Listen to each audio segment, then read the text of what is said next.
كلمح بالبصر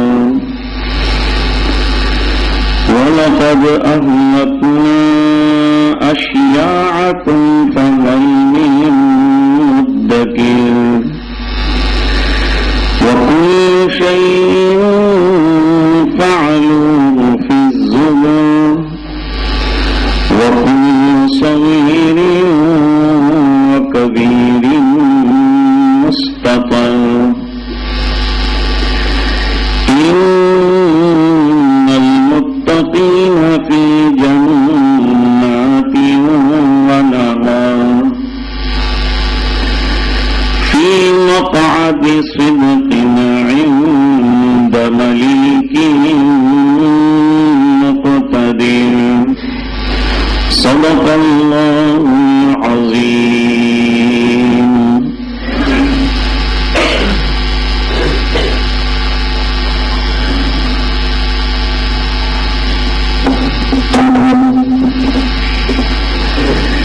یہ آخری آیات ہیں اس سورت کی. اس سے پہلے سورۃ النجم تھی، اس کے بعد سورۃ القمر آئی. سورۃ القمر میں بڑا مضمون ان کی چاہت پر معجزے کا دکھایا جانا، چاند کے 2 ٹکڑوں کا ہونا. لیکن اس کے باوجود کہ اتنا معجزہ اتنا بڑا دکھایا، پھر بھی ضد، ہٹ دھرمی، مخالفت، عناد، دشمنی ختم نہیں ہوئی مشرکین کی، جس کی وجہ سے آپ صلی اللہ علیہ وسلم کو عام طور پر جو غمگینی رہتی تھی وہ غم رہا.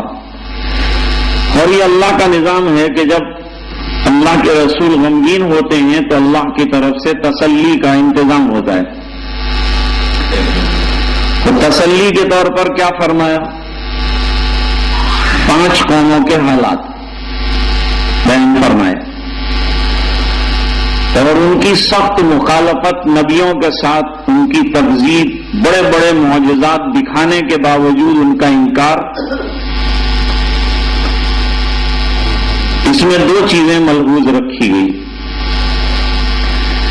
ایک چیز تو سرکار کو اطمینان دلا دینا ہے، تسلی دینا ہے کہ آپ کی قوم نئی نہیں ہے آپ کی تکذیب کرنے میں. آپ سے پہلے جتنے انبیاء کرام آئے ان کی تکذیب کی ہے قوموں نے اور آپ کی بھی کر رہی ہے، تو کوئی نئی چیز نہیں ہوئی. تو غم اتنا اوڑھنے کی ضرورت نہیں ہے جو آپ کی صحت اور آپ کی دعوت دونوں پر اثر انداز ہو سکے. کیونکہ کبھی آدمی محنت کے باوجود جب نتیجہ نہیں دیکھتا تو اس پر مایوسی اور اضمحلال طاری ہوتا ہے. اور سرکار کے اضمحلال کو اور مایوسی کو دور کرنے کے لیے تسلی کا مضمون بیان فرمایا. لیکن ایک طرف تسلی دی تو دوسری طرف مشرکین کا انتباہ بھی ہے. کیونکہ جب آیات اترتی ہیں تو سب کے سامنے پڑھی جاتی ہیں، نقل کی جاتی ہیں، اس کی تلاوتیں شروع ہو جاتی ہیں اور مشرکین کے کانوں تک بھی پہنچ جاتی ہیں. جیسے ہی نئی آیتیں اتری سب کو پتا چل جاتا تھا کہ آج یہ اترا ہے، اور ایمان والوں میں چرچا ہوتا تھا تو غیروں میں بھی ہو جاتا تھا. تو برپردہ مشرکین کو یہ 5 قوموں کا حال بتا کر ان کا انجام کیا ہوگا یہ بھی بتانا ہے کہ تمہارا انجام ان سے مختلف نہیں ہوگا. اور قرآن کریم نے یہاں اس کو کہا بھی ہے کہ بھئی اگر انہوں نے نبیوں کی تکذیب کی تو ان پر حالات آئے، اور تم کوئی انوکھے نوک تو ہو نہیں. یہ اللہ کا دستور ہے کہ کہ نافرمانی کے بعد ایک عرصے تک مہلت دیتے ہیں، مہلت دینے کے بعد جو ہے وہ گرفت فرماتے ہیں، اور یہ گرفت کے اندر بڑی بڑی قومیں آئی ہیں جن کو طاقتوں کا غرور تھا، جن کو اپنی صنعت، اپنی حرفت، اپنی قوت، اپنی بالادستی، اپنا نمبر، تمام چیزوں کا گھمنڈ تھا۔ اللہ نے ان کو تباہ کر کے بتلایا کہ یہ سب چیزیں تمہارے ذہن کی پیداوار ہیں، اللہ کی طاقت کے سامنے ان کی کوئی حیثیت نہیں ہے، اللہ کی قدرت کے سامنے کچھ بھی نہیں ہے۔ کوئی انسان کتنا بھی بڑا بن جائے اور اقتدار کا، ملک کا، حکومتوں کا، قوتوں کا، طاقتوں کا، دھن دولت کا دعویٰ کرے، لیکن وہ سب اللہ کا عطا کردہ ہے۔ جب اللہ تعالیٰ لینا چاہیں منٹوں میں لے لیتے ہیں۔ روس کی حکومت کتنی بڑی تھی، جب چاہا 8 حصوں میں تقسیم کر دیا، 8 ٹکڑے ہو گئے۔ روپیہ قیمتی تھا، اب بے حیثیت ہو گیا۔ بہت سے مقتدر جو کسی زمانے میں اقتدار کی دھونس کی وجہ سے کوئی آنکھیں نہیں ملا سکتا تھا، وہ بے حیثیت ہو گئے۔ سورت میں پوپٹ ویاس آئے تھے، کوئی جو ہے ان کی گاڑی کے ادھر ادھر نہیں ہو سکتا تھا، آگے گاڑیاں، پیچھے گاڑیاں، پولیس کی ہٹو بچو، کوئی ملاقات کی ہمت نہیں کر سکتا تھا۔ لیکن ایک دور ہم نے وہ بھی دیکھا ان کا کہ فٹ پاتھ پر جا رہے ہیں تو کوئی سلام کرنے والا بھی نہیں ہے۔ ہاں، یہ بدلتے وقت کے دھارے کے ساتھ حالات بدلتے ہیں، لیکن اللہ والوں کو دیکھا جتنے ضعیف اور بوڑھے ہوتے جاتے ہیں، اللہ ان کی مقبولیت اور بڑھاتے ہی جاتے ہیں۔ ان کے پاس حکومت کوئی بھی نہیں ہے، ان کے پاس اقتدار کچھ بھی نہیں ہے، وہ کچھ بھی اپنے پاس نہیں رکھتے، لیکن اللہ تعالیٰ نے ان کی محبت دلوں میں ڈالی ہے تو ان کی مقبولیت بڑھتی ہی جاتی ہے۔ یہاں حکومتیں ایک عرصے کے بعد ریٹائر کر دیتی ہیں، لیکن اللہ کے دربار میں جتنا بوڑھا ہوتا جاتا ہے اتنی اس کی عزت بڑھتی جاتی ہے، اس کی شرافت بڑھتی جاتی ہے، اس کی سفید داڑھی جو ہے اس کی عزت اور اس کا احترام لوگوں میں بھی بڑھاتی ہے، اللہ کے یہاں بھی بڑھاتی ہے۔ واقعات میں نقل کیا ہے کہ ایک اللہ والے کا انتقال ہوا، داڑھی سفید، عمر رسیدہ، سفیدی عمر رسیدہ ہونے کی وجہ سے آئے تو بات ہے۔ تو فرماتے ہیں کہ عمر رسیدہ تھے، انتقال فرما گئے۔ بعد میں کسی نے خواب میں دیکھا، کیا معاملہ ہوا؟ فرمایا ادھر سے سوال ہوا، اے بڈھے کیا لایا ہے؟ اب کچھ جواب نہیں دیتے۔ کہا دنیا میں بہت دندناتا پھر رہا تھا، بولتا کیوں نہیں ہے؟ اور چپ رہے۔ ارے جواب دے۔ تو تیسری مرتبہ میں یہ جواب دیا کہ میں سوچ رہا ہوں۔ کہا یہ سوچنے کا ٹائم ہے؟ فرشتوں نے پوچھا۔ کہا ٹائم تو نہیں ہے سوچنے کا، لیکن جس زور سے ہم کو پکارا گیا ہے اور جس ڈانٹ کے ساتھ جو ہے ہم سے کچھ مانگا جا رہا ہے، اس نے مجھے سوچنے پر مجبور کر دیا ہے۔ تو کیا سوچ رہے ہیں؟ کہ اصل میں سوچتا ہوں کہ میرے استاد نے غلط بات کہی ہوگی، پھر سوچتا ہوں استاد کے استاد نے غلط کہا ہوگا، پھر ان کے استاد نے غلط کہا ہوگا، معاملہ جو ہے سرکار تک پہنچتا ہے، الیاذ باللہ کیا سرکار نے غلط کہا ہوگا، اور سرکار رب کائنات کی بات نقل کرتے ہیں تو اللہ نے غلط کہا ہوگا. کہا وہ کیا بات ہے؟ کہا وہ بات یہ ہے کہ سرکار نے فرمایا کہ سن رسیدہ سفید ریش پر اللہ کو ترس آتا ہے. اب یہاں میں دیکھ رہا ہوں کہ لوگ برس رہے ہیں تو ترس کہاں ہے؟ تو یہ جو بات سرکار نے نقل فرمائی کیا آقا نامدار نے مجھ سے غلط بات مجھ تک پہنچی ہے کیا؟ یہ جو پورا چین ہے ان میں کون غلط کہہ گیا ہے؟ ادھر سے جواب ملا کہ نہ تیرے استاد نے غلط کہا، نہ میرے نبی نے غلط کہا، نہ جبریل نے غلط پیغام دیا. میں یقیناً بوڑھوں پر رحم کھاتا ہوں، ان کی سفید داڑھی پر مجھے ترس آ جاتا ہے، اور اسی ترس کی وجہ سے اب تیری بخشش بھی ہو رہی ہے.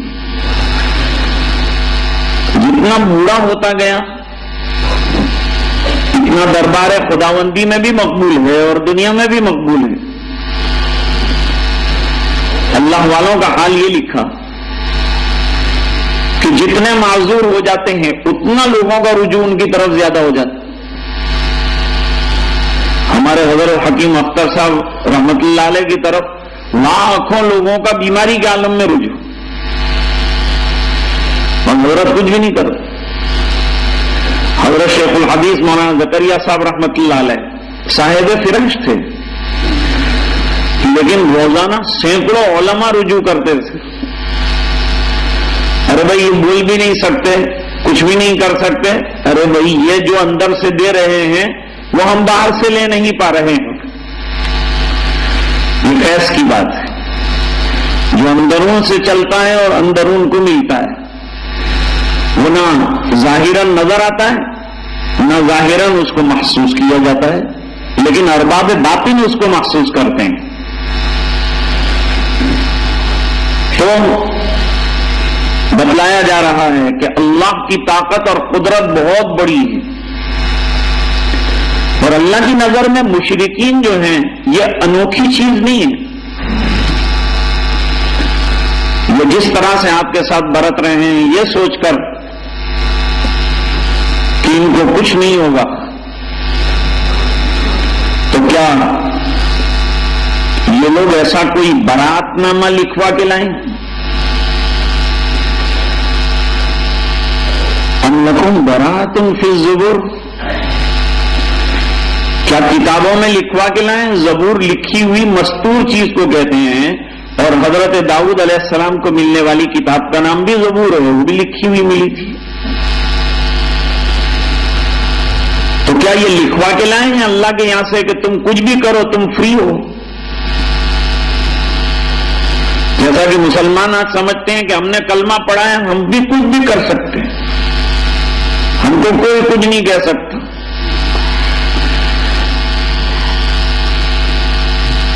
دوسروں کو یوں سمجھتے ہیں کہ یہ ان کے حالات آئیں گے اپنے پہ نہیں آئیں گے. کیوں؟ اپنے کلمے والے ہیں. کلمے والے کر کیا رہے ہیں؟ پھر پریشان ہوتے ہیں تو کہتے ہیں مولانا اپنے مسلمان ہیں نا، اپنے اوپر حالات اتنے ہیں. ہم کیسے درجے کے مسلمان ہیں کہ حالات نہیں آنے چاہیے؟ ایسے درجے کے ہم مسلمان ہیں کہ جن کے اوپر حالات نہ آئیں. ایسے ہو جائیں گے تو اللہ تعالیٰ حالات کو دفع فرمائیں گے. اِنَّا لَنَنْصُرُ رُسُلَنَا وَالَّذِينَ آمَنُوا فِي الْحَيَاةِ الدُّنْيَا وَفِي الْآخِرَةِ. دنیا اور آخرت میں اللہ تعالیٰ رسولوں کی بھی مدد کرتے ہیں، اور جو ان کا ساتھ دینے والے ایمان والے ہیں ان کی بھی مدد کرتے ہیں. مدد کن کی ہوتی ہے؟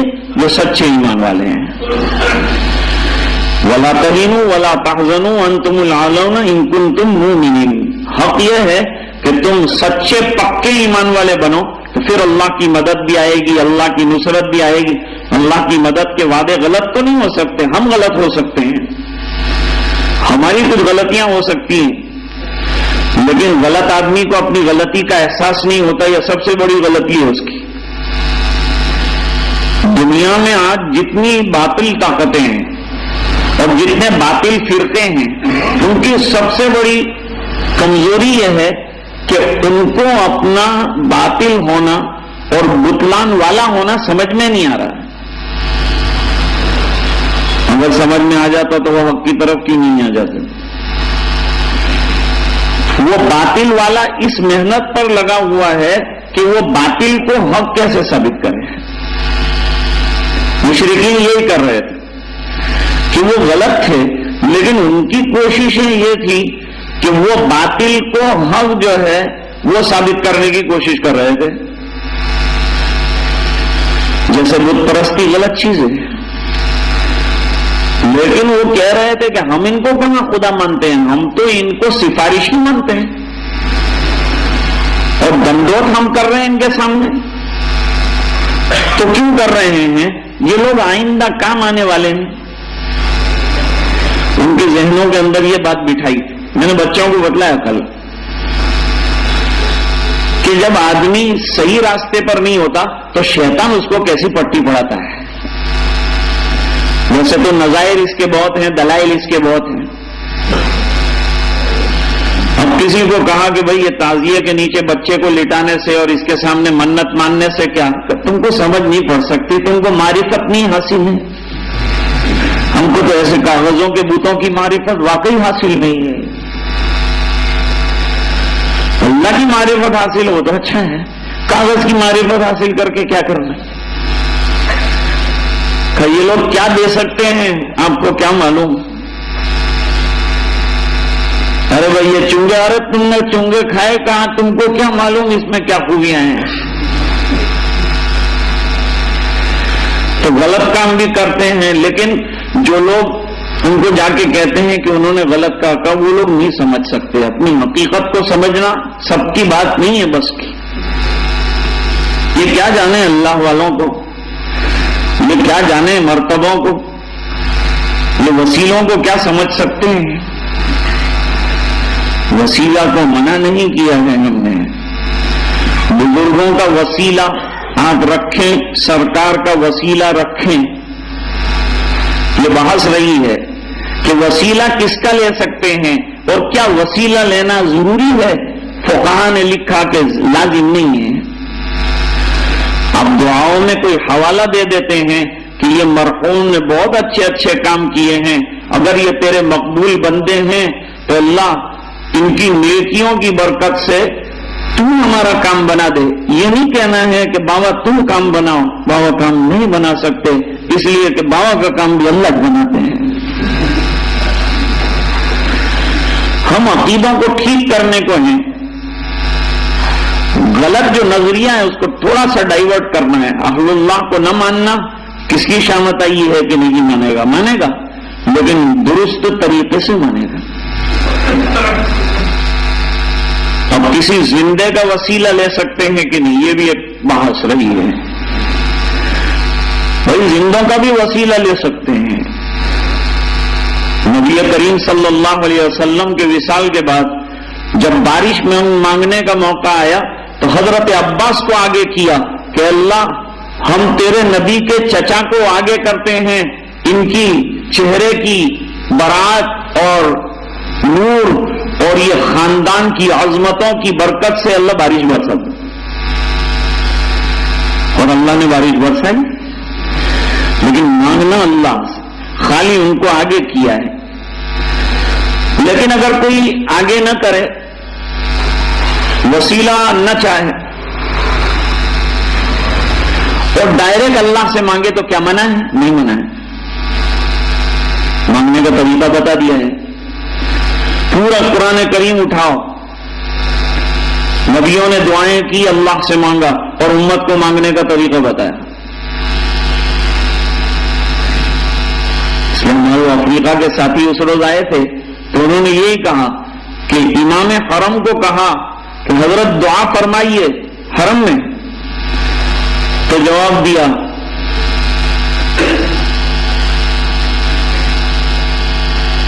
کہ اوپر جو ہے وہ رب البیت ہے، وہاں ذل بیت فاسأل عنہ. اوپر اللہ ہے، نیچے بیت اللہ ہے. لیکن وہ ظالموں نے کیا کہا؟ اوپر اللہ ہے نیچے ملا ہے. نہیں، اوپر اللہ نیچے بیت اللہ، اگر مانگنا ہے تو یہاں ہاتھ پھیلا کر اللہ سے مانگو، تو مانگنا اللہ سے ہے، اس سے منع نہیں کیا۔ تو کوئی زندے کا وسیلہ لے لے، اس نقطۂ نظر سے امکان ہے۔ کوئی برگزیدہ مسلم اللہ والے کا وسیلہ لے، جائز ہے، کوئی حرج نہیں۔ لیکن کوئی یوں کہے کہ بغیر وسیلے کے اللہ تک پہنچ ہی نہیں سکتے، ایسا نہیں ہے۔ جب چاہیں ہاتھ پھیلائیں، مانگیں اللہ سے، اور اللہ تعالیٰ عطا فرمانے والے ہیں، یہ اس نے اعلان کر رکھا ہے، وَإِذَا سَأَلَكَ عِبَادِي عَنِّي فَإِنِّي قَرِيبٌ أُجِيبُ دَعْوَةَ الدَّاعِ إِذَا دَعَانِ۔ لیکن مانگنا چاہیے تو سچے دل کے ساتھ مانگنا چاہیے، یقین کے ساتھ مانگنا چاہیے، تو اللہ تعالیٰ دیتے ہیں۔ تو عرض یہ کر رہا تھا کہ آج سب سے بڑی تکلیف جو ہے دنیا کو، پہلے بھی جو رہی وہ یہ رہی کہ باطل نے اپنے آپ کو حق کی شکل میں پیش کیا۔ آج دنیا میں کتنے فرقے ہیں، ہم کو معلوم ہے کہ بھئی یہ غلط ہے، لیکن آپ اس کی کتاب پڑھیں گے تو آپ قائل ہو جائیں گے، اتنی زبردست دلائل اس نے دی ہیں۔ میں وہ دلیل بیان کر رہا تھا، قرآن کریم میں ہے کہ جو جانور اپنی موت مر گیا ہو، اور وہ ایسا جانور ہو جس کا گوشت کھایا جاتا ہے، تو اس کا گوشت نہیں کھائیں گے، اس کے اوپر کا چمڑا استعمال کر سکتے ہیں، دباغت کے بعد رنگ کر دیا جائے، اس کے بعد اس کی فروخت جائز ہے، اس کی بیع و شراء جائز ہے، اس سے پہلے جائز نہیں ہے۔ حضرت امام بخاری رحمۃ اللہ علیہ کے یہاں جائز ہے، دوسرے حضرات نہ کہتے ہیں۔ تو دوسری طرف یہ فرمایا کہ وہ جانور یا وہ چڑھاوا جو غیر اللہ کے نام پر چڑھایا گیا ہو، جس میں اللہ کا نام نہ آیا ہو، فلان بزرگ کے نام کا جانور ذبح کیا، نہیں کھا سکتے، کیونکہ یہ غیر اللہ کے نام کا ہے۔ اور منع کیوں ہے؟ نص ہے، ہمارے پاس دلیل ہے، قرآن کریم کہتا ہے وَلَا تَأْكُلُوا مِمَّا لَمْ يُذْكَرِ اسْمُ اللَّهِ عَلَيْهِ، اس پر اللہ کا نام نہ لیا گیا ہو، اور مَا أُحِلَّ لِغَيْرِ اللَّهِ بِهِ فَلَا تَأْكُلُوا، جو غیر اللہ کے نام کے چڑھاوے ہیں، مثال کے طور پر کسی نے مورتی کی پرستش کی، آرتی اتاری، اور آرتی اتارنے کے بعد وہاں ناریل توڑا اور پھر سب کو پرساد دیا، یہ نہیں کھا سکتے، کیوں؟ یہ غیر اللہ کے نام کا چڑھا ہوا ہے۔ ندی میں جو ناریل جا رہا ہے مشتبہ ہے، چھلانگ لگا دی، لے آئے، بہت خوشی خوشی توڑ کے کھا گئے، ہم تو سب کھاتے ہیں، نہیں، ہم سب نہیں کھاتے ہیں، بہادری بتاتے ہیں، کیا یہ چھوڑ دیا انہوں نے، ہم کھا جائیں گے اس کو، ہم کو کھانے میں احتیاط کرنا ہے، طریقہ بتایا کھانے کا۔ خواجہ خضر کے نام پر چڑھا ہوا چڑھاوا جائز ہی نہیں ہے کھانا، تو بولے تو یہ تسلیم نہیں ہے کہ وہ سمندر میں رہتے ہیں، پھر کبھی، لیکن ہمیشہ وہاں ہیں، اور ہیں بھی کہ نہیں، یہ ایک بحث ہے۔ یہ ہیں کیا حضرت خضر، کیا ہیں، کوئی بتا سکتا ہے؟ تفصیل ہے لوگوں کے پاس؟ ان کے نام کی جو ہے ناؤ چڑھاتے ہیں، خواجہ خضر کی ناؤ، اور یہ ناؤ کنارے لگے گی اور ان کا بیڑا پار ہو جائے گا۔ یہ عقیدہ کہاں سے لائے ہیں آپ؟ توحید والے کہیں ایسا عقیدہ رکھتے ہوں گے؟ اللہ سے ہونے کا یقین رکھنے والے یہ غیر اللہ کا کیسا عقیدہ رکھ ہی نہیں سکتے۔ حضرت خضر علیہ الصلاۃ والسلام رجال غیب میں سے ہیں، ان کو رجال غیب میں مانا گیا ہے، اور رجال غیب وہ ہیں کہ جب اللہ چاہتے ہیں اپنے کاموں کے لیے ان کو استعمال فرماتے ہیں، وہ اپنی پوزیشن میں پھر واپس آ جاتے ہیں، اس کے نظائر ہیں، دلائل ہیں۔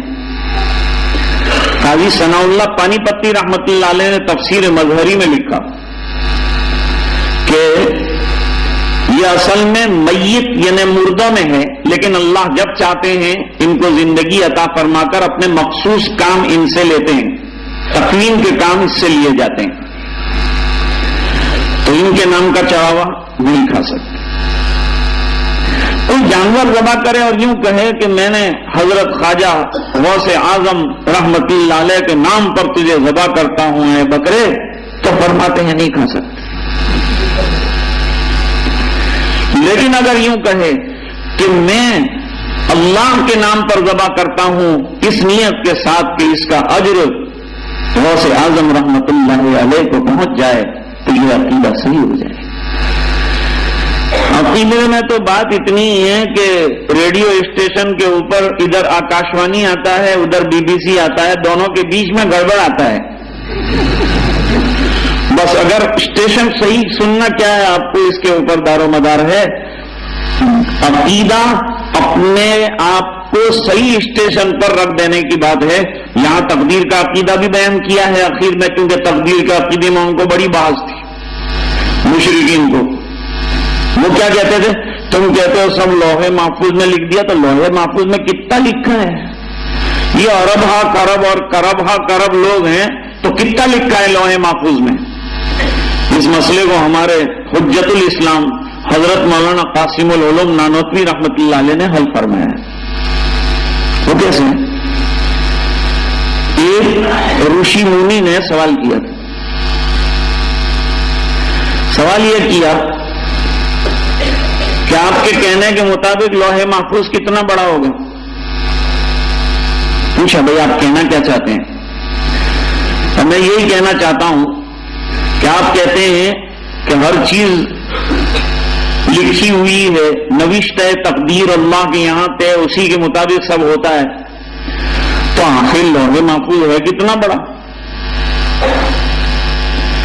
حضرت نے فرمایا کہ مونی جی آپ کو اپنا بچپن یاد ہے؟ کہا جی یاد ہے۔ لکھ سکتے ہیں؟ جی لکھ سکتا ہوں، قدرے جتنا یاد ہے اتنا تو لکھ سکتا ہوں۔ کتنے صفحے ہو جائیں گے کا اندازہ نہیں لگایا جا سکتا، لیکن کافی پیج ہوں گے۔ اچھا کچھ جوانی بھی یاد ہے آپ؟ وہ بھی یاد ہے، لکھ سکتے ہیں؟ کہا لکھوں گا، انگنت صفحے ہو جائیں گے۔ اسکول جانا آنا یہ یاد ہے؟ یہ اگر لکھنا شروع کریں، پہلے ہم جو اسکول میں ہوتے تھے روزنیشی لکھواتے تھے، روزنیشی لکھو، صبح سے شام تک کیا کیا، تو وہ زمانے میں کرتے کیا تھے بچے کہ اس کے اندر لکھنے کے تھے، یہ لکھتے تھے کہ پستک واچ ماسٹر بدی نوٹوں پھینکی دیدی نے میں نے مائرو، یہ لکھتے تھے، دوسرا کیا لکھنے کے۔ لیکن اگر یہ روزنیشیاں لکھنا شروع کرتے تھے، ہم لوگ روزانہ لکھتے تھے، تو اتنی ہو جاتی تھی کہ پھر اخیر میں جو ہے اس کو دینا پڑتا تھا۔ گھر والے کہتے تھے یہ پلند کب تک رکھو گے، اس میں تو کچھ ہے نہیں ایسی چیز کہ جس کو محفوظ رکھا جائے۔ تو ایک آدمی جتنا روزانہ سوچتا ہے، کرتا ہے، عمل انجام دیتا ہے، اگر یہ تمام چیزوں کو انجام دے گا اور اس کو لکھنا شروع کرے گا تو انگنت پیج ہو جائیں گے اور یہ صفحوں کو پھیلایا جائے گا تو پوری دنیا ڈھک جائے گی۔ حضرت مولانا نانوتوی رحمت اللہ علیہ نے پوچھا کہ یہ انگنت صفحے جو ہیں وہ کہاں محفوظ ہیں؟ ورنہ میرے دماغ میں محفوظ ہیں۔ اچھا دماغ کہاں ہے؟ فرمایا یہ کھوپڑی میں ہے۔ اچھا تو یہ دماغ کتنی سائز کا ہوگا؟ یہ مشکل سے جو ہے 1200 گرام کا ہوتا ہے۔ 1200 گرام اس کی جگہ کتنی؟ چند اینچ کی جگہ کے اندر آپ کی زندگی بھر کی معلومات کو رکھ دیا۔ تو جب آپ کی پوری زندگی کی معلومات اتنے اینچ کے اندر آ جاتی ہے تو اللہ تعالیٰ ارب انسانوں کی جو معلومات ہیں وہ اپنے لوح محفوظ میں اگر رکھ دیں تو ان کو کیا ناممکن ہے اور کیا بعید ہے۔ لیکن موجودہ دور میں تو معاملہ اس سے بھی زیادہ آسان ہے۔ اس زمانے میں USB نہیں تھا، اب تو USB ہے۔ ایک USB میں آپ 1000 قرآن کریم رکھ سکتے ہیں، 100 سال کی آپ کی معلومات رکھ سکتے ہیں اور اس کو گلے کے اندر لٹکا بھی سکتے ہیں۔ جب آپ کی اتنی سب 100 سالہ فائلیں ایک USB کے اندر جمع ہو سکتی ہے تو اللہ لوح محفوظ کے اندر بندوں کے اعمال کیوں محفوظ نہیں کر سکتے؟ تو یہ ان کی جو دلیل تھی اس کو تو یوں توڑ دیا. تو فرمایا کہ غیر اللہ کے نام کا کھانا نہیں. جس جانور پر بال ارادہ اللہ کا نام نہیں لیا گیا اس کا گوشت بھی نہیں کھایا جائے گا، وہ بھی میتہ کے حکم میں ہے. اور جس جانور پر اللہ کا نام لے کر ذبح کیا گیا ہے اسے کھاؤ، شرط یہ کہ وہ ایسا جانور ہو جس کا گوشت کھایا جاتا ہے. اس کو ہماری اصطلاح میں معقول اللحم کہتے ہیں. میں نے آسان کر کے آپ کے سامنے بات رکھی. تو اب فرماتے ہیں کہ مشرکین کو الٹی سوجھ گئی بات. انہوں نے کہا یہ جانور جس کو ذبح کرتے ہیں، اس کو کون ذبح کرتا ہے؟ ہم لوگ کرتے ہیں، یعنی اپنے یہ جانور کو مار ڈالتے ہیں. اب بتاؤ، اللہ جس جانور کو مار ڈالے وہ اچھا ہے کہ اپنے مار ڈالے وہ اچھا ہے؟ جس جانور کو تم نے مارا وہ حلال، جس جانور کو اللہ نے مار ڈالا وہ حرام. کیسے ہو سکتا ہے؟ دیکھا. اور آدمی کو بادیت النظر میں دماغ کے اندر جا کر بات جو ہے وہ لگ جاتی ہے، ویسی بات کرتے ہیں جس کی وجہ سے غلط فہمی ہو جاتی ہے اور بہت سے لوگ ان کے راستوں پر چل پڑتے ہیں. اللہ تعالیٰ نے کفر کا بدیہی البطلان ہونا بتلایا اور نبی کی دعوت کا حق ہونا بتلایا اور سرکار کو کہا یہ کتنی بھی باتیں کریں لیکن آپ حق پر ہیں. چاند کو چادروں میں لپیٹ کر چھپا نہیں سکتے، آفتاب کو کمبلوں کے اندر چھپایا نہیں جا سکتا. اس طرح حق کو ایک دن آشکارا ہونا طے ہے. اللہ تعالیٰ قرآن کریم میں فرماتے ہیں قل جاء الحق وزهق الباطل. حق تو آنے کی چیز ہے، باطل ٹھہرنے کی چیز نہیں ہے. چند دن ٹھہر جائے لیکن ہمیشہ رہنے کی چیز کیا ہے؟ فرماتے ہیں حق ہے جو آئے گا تو ہمیشہ کے لیے رہے گا. دیر سے آئے گا، دب بھی جائے گا لیکن مٹ نہیں جائے گا. کسی دن یہ حق کا چراغ جو ہے وہ ایسا جلے گا کہ باطل کے جتنے اندھیرے ہیں تمام کافور ہو کر ختم ہو جائیں. تو یہاں اس سورت کا خلاصہ اور کنکلوژن میں نے آپ کے سامنے رکھا اور وہ یہ ہے کہ سرکار کے معجزات کا جو نہایت جلیل البرہان رہے ہیں، انکار جن لوگوں نے کیا ہے ان لوگوں کی تردید کرنا چاہتے ہیں اور سرکار کو اطمینان دلانا چاہتے ہیں. اور چلتے چلتے یہ بات مجھے عرض کرنے دیجیے کہ بنی اسرائیل پر اور جو قوموں پر حالات اور عذاب آئے یہ پڑھ کر ہم مطمئن نہ ہو جائیں. یاد رکھو ان والی نافرمانیاں اگر ہماری قوم میں آئیں گی تو اللہ وہ عذاب لوٹا کر ہمیں بھی دیں گے. یہ حالات ہم پہ بھی آ سکتے ہیں، زلزلے بھی آ سکتے ہیں اور طرح طرح کی کیلیمیٹیز جو ہیں وہ بھی آ سکتی ہیں اور حالات بھی آ سکتے ہیں. لیکن حالات بدل بھی سکتے ہیں. اگر ہم بدل گئے تو حالات بدل سکتے ہیں. لیکن ہم اگر اپنے آپ کو بدلتے نہیں اور رات دن حالات کے بدلنے کی امید رکھتے ہیں تو یہ مشکل کام ہے. اللہ کے لیے تو ممکن ہے ہر چیز جب چاہیں منٹوں میں. اِنَّ كُلَّ شَيْءٍ خَلَقْنَاهُ بِقَدَرٍ وَمَا أَمْرُنَا إِلَّا وَاحِدَةٌ كَلَمْحٍ بِالْبَصَرِ.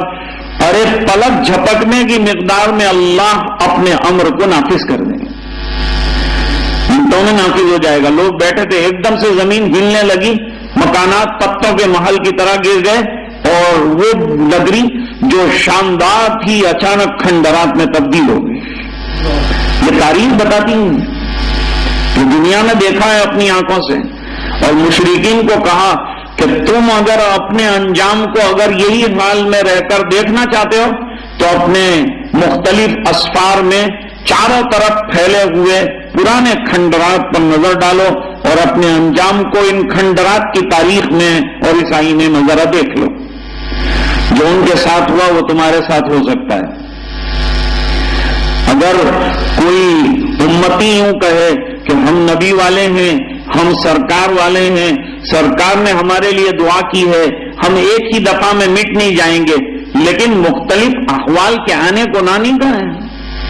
ہاں یہ دعا ضرور کی ہے کہ پوری ملت پورے عالم میں جہاں بھی ہو ایک ہی مرتبہ جو ہے دھنسا کر ختم کر دی جائے، پوری ملت کو ایک ہی مرتبہ میں جو ہے وہ خنازیر بنا دیا جائے، ان کی صورتوں کو مسخ کر دیا جائے۔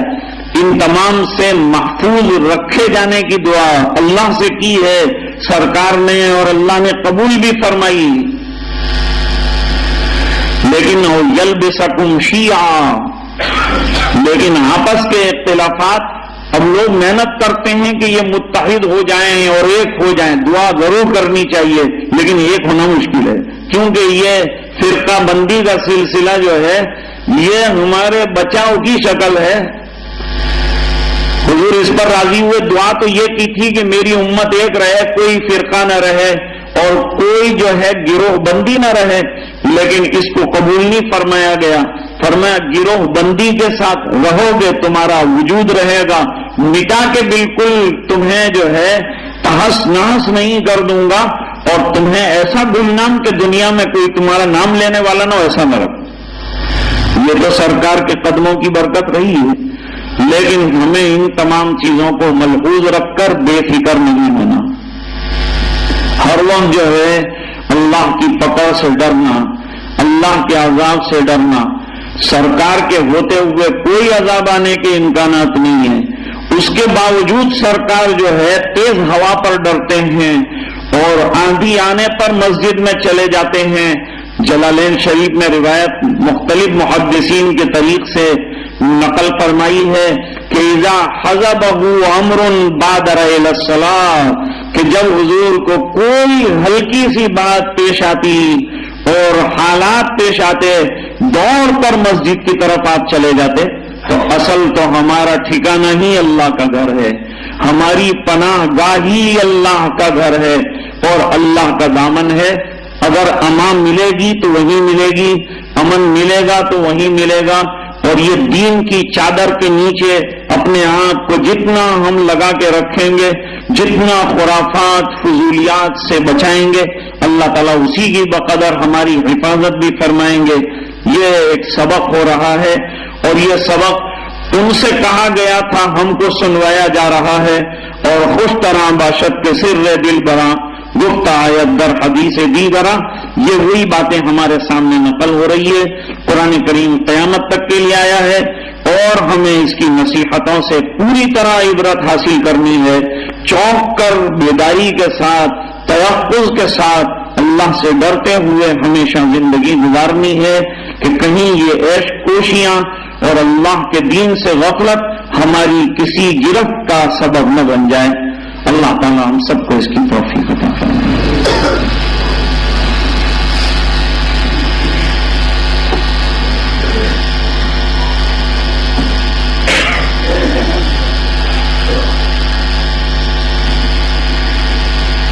دو خواتین بیمار ہیں، ان کے لیے دعا فرمائیے، اللہ تعالیٰ شفائے کاملہ عطا فرمائے۔ اللهم لك الحمد أنت ملك السماوات والأرض ومن فيهن، اللهم لك الحمد أنت قيم السماوات والأرض ومن فيهن، اللهم لك الحمد أنت نور السماوات والأرض ومن فيهن، اللهم لك الحمد حمدا كثيرا طيبا مباركا فيه، اللهم صل على سيدنا محمد وعلى آل سيدنا محمد وبارك وسلم۔ آتنا في الدنيا حسنة وفي الآخرة حسنة وقنا عذاب النار وادخلنا الجنة مع الأبرار يا عزيز يا غفار۔ اللهم إنا نسألك الهدى والتقى والعفاف والغنى، نسألك العافية في الدنيا والآخرة، اللهم إنا نسألك رضاك والجنة ونعوذ بك من سخطك وغضبك والنار، اللهم اهدنا واهد بنا واجعلنا سببا لمن اهتدى، اللهم اهد الناس جميعا، اهدنا الصراط المستقيم صراط الذين أنعمت عليهم من النبيين والصديقين والشهداء والصالحين وحسن أولئك رفيقا اللهم طهر قلوبنا من النفاق وأعمالنا من الرياء وألسنتنا من الكذب وأعيننا من الخيانة فإنك تعلم خائنة الأعين وما تخفي الصدور اللهم اشف أعمالنا وأسقامنا اللهم اشف مرضانا ومرضى المسلمين اللهم ارحم موتانا وموتى المسلمين اے اللہ ہمارے گناہوں کو معاف فرما کوتاہیوں سے درگزر فرما اپنا فضل اور کرم شامل حال فرما اے اللہ ہمیں مکمل دیندار ایماندار پکا یقین رکھنے والا مسلمان بنا دے اللہ تیرے احکام پر عمل درآمد نصیب فرما دے تو ہم سے راضی اور خوش ہو جا ہمیں اپنا بندہ بنا دے اپنی مرضیات پر چلنے والا بنا دے من مانی زندگیوں سے حفاظت فرما دے اللہ دلوں کے بگاڑ دور فرما دے سماج کے بگاڑ دور فرما دے ہمارے ظاہر و باطن کی اصلاح فرما دے جوانوں کو خوبیاں عطا فرمائی ہے تو نے اللہ ان کو کام میں لگا دے صحیح دین کے لیے منظور و قبول فرما دے اللہ تیرے مقبول بندوں میں ہمارا شمار فرما دے اور اللہ العالمین جو بیمار ہیں انہیں شفا عطا فرما دے پریشانوں کی پریشانیاں دور فرما دے جو الجھنوں میں گرفتار ہیں ان کی الجھنیں دور فرما جو قید و بند میں ہیں اللہ ان کو باعزت رہائی عطا فرما اور اللہ جو پریشان ہیں ان کی پریشانیاں دور فرما اللہ جو دنیا سے جانے والے ہیں اے اللہ ان کی بھرپور مغفرت فرما پوری امت کی مغفرت فرما امت کے ایک ایک فرد کی مغفرت فرما جب تک زندہ رکھے ایمان پر زندہ رکھ جب وقت آخر ہو کلمہ والی موت عطا فرما اے اللہ پورے مجمع کی مغفرت فرما امت کے ایک ایک فرد کی مغفرت فرما دعائیں اپنے فضل و کرم حبیب پاک صلی اللہ علیہ وسلم کے طفیل قبول فرما برحمتک یا ارحم الراحمین کل سے انشاءاللہ عشاء کی نماز 8:15 بجے رہے گی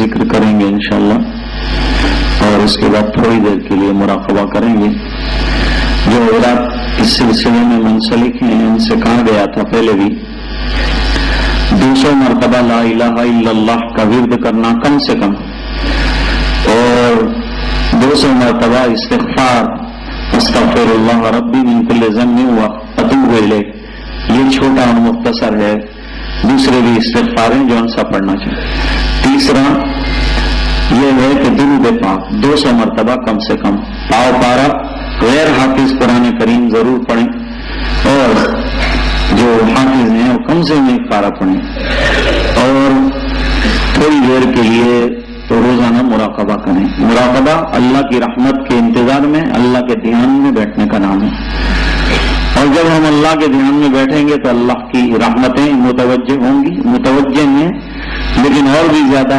توجہ جو ہے اور رحمتیں ملیں گی مراقبے کے فائدے بتلائے تھے کہ اس میں آدمی کو اللہ کا دھیان ملتا ہے اور دھیان ملنے سے عبادتوں میں بھی دھیان آتا ہے غفلتوں کے ساتھ جو نمازیں غفلتوں کے ساتھ جو عبادتیں ہوتی ہیں اس میں کمی آ جاتی ہے توجہ اور عنابت اللہ تعالیٰ اس کی برکت سے عطا فرماتے ہیں اور اس کی برکت سے آدمی جو ہے گناہوں سے بچ جاتا ہے جب اللہ کا دھیان ہر وقت رہے گا اللہ تعالیٰ گناہوں سے بھی حفاظت فرمائیں گے تو اب سے تھوڑی دیر تک انشاءاللہ ذکر کریں گے لا الہ الا اللہ کا اللہ اللہ اور اللہ کا اور اس کے بعد انشاءاللہ مراقبہ کریں گے